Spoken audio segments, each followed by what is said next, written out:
گزشتہ دنوں میں نے مقتدرہ کی طرف سے ایک ملاقات میں رکھی گئی شرائط کا ذکر کیا تھا، جنہیں جھٹلانے کی صورت میں 2 دھمکیاں دی گئی تھیں کہ جن کا الیکشن سے پہلے کے ماحول میں تذکرہ کرنا مناسب نہیں ہوتا۔ ایک کا نقطہ آغاز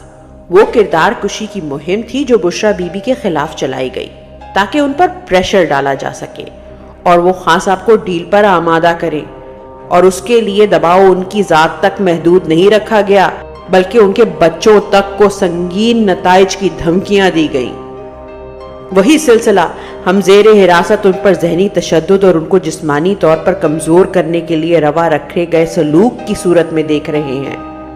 مقصد ان کو توڑنا اور انہیں تکلیف دے کر خان صاحب کو مجبور کرنا ہے۔ اس وقت شرائط پر آمادہ نہ ہونے کی صورت میں خان صاحب،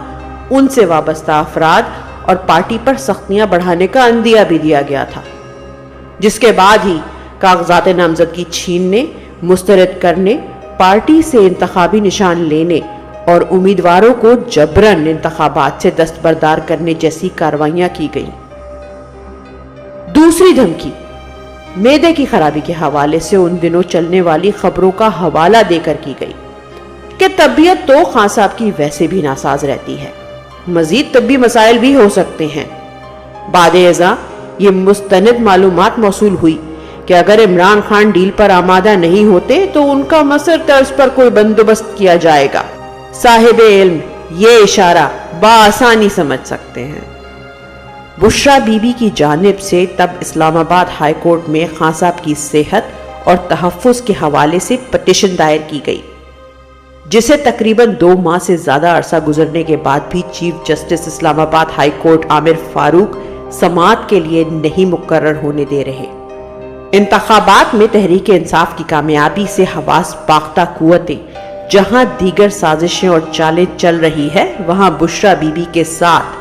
حراست میں روا رکھا گیا سلوک، ان کے حوالے سے موصول ہونے والی خبریں اور ڈیل نہ کرنے کی صورت میں ان کو دی گئی دھمکی کو مد نظر رکھتے ہوئے